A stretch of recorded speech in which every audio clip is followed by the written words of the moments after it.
पंडित जी की वेशभूषा। किसी गांव में एक पंडित थे। वह सभी शास्त्रों के अच्छे जानकार थे। वह सब कुछ जानते थे, लेकिन इतने ज्ञानी होने के बावजूद भी वो गरीब थे। उसके पास घर नहीं था। वह अपना भोजन भी बड़ी कठिनाइयों से प्राप्त करते थे। यहाँ तक कि उसके पास पहनने को अच्छे कपड़े भी नहीं थे। उनके कपड़े फटे हुए थे। पंडित जी अपने भोजन के लिए भीख मंगाते थे।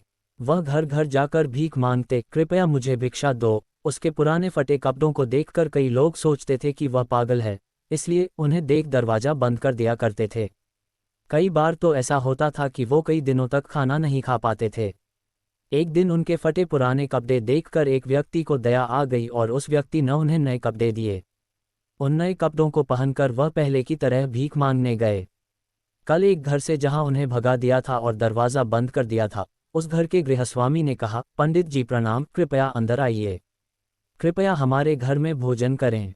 इस प्रकार बड़े आदर के साथ वह पंडित को भोजन के लिए अंदर ले गया। पंडित जी खाना खाने बैठ गए। विभिन्न प्रकार के पकवान, मीठे भोजन और मीठे पदार्थ खाने के लिए परोसे गए। पहले पंडित जी ने प्रार्थना की, उसके बाद पंडित जी ने अपने हाथ से एक मिठाई ली और अपने नए कपड़े को खाने के लिए कहने लगे, खाओ खाओ। ये देखकर सभी घरवाले हैरान रह गए। वो समझ नहीं पा रहे थे कि पंडित जी ऐसा क्यों कर रहे हैं। उन्होंने पंडित जी से पूछा, पंडित जी आप कपड़ों को खाना क्यों खिला रहे हो? तब पंडित जी ने इस प्रकार उत्तर दिया, वास्तव में इस नए वस्त्र के कारण आपने मुझे आज भोजन दिया है। कल जब मैं आपके घर आया था तब आपने ही इस घर के दरवाजे मेरे लिए बंद कर दिए थे, और आज मेरे कपड़ों के वजह से आपने मुझे भोजन के लिए आमंत्रित किया है। चूंकि मैंने इन कपड़ों के कारण भोजन प्राप्त किया, इसलिए मैं इनका आभारी हूँ। इसी वजह से मैं इन्हें खाना खिला रहा हूँ।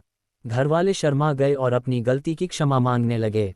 कहानी की शिक्षा। कभी भी किसी को उनकी वेशभूषा के हिसाब से नहीं आंकना चाहिए।